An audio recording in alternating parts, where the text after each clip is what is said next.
خب تو این غرفه ما می‌بینیم که تماما از سنگ‌های لاجورد ساخته شده. حالا چه رومیزی هست، چه کاسه، حالا چه اکسسوری گردنبند و این گلدون و این نما و این کشتی که مشاهده می‌کنید و تک تکشون هم شناسنامه داره. خود این و حتی خود نقشه عمان هستش که با سنگ باز لاجورد ساخته شده و اینم شناسنامه‌اش که براش درست کردن و این گلدون.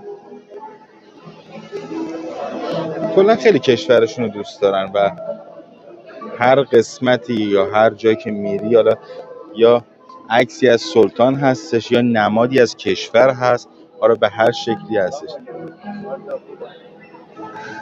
قربان شما، مرسی. کدام تیوی نشر میشه؟ چی نفهمیدم؟ کدام تیوی نشر میشه؟ ایران یا ایران. ایران؟ شما ایرانی هستی؟ نه، افغان.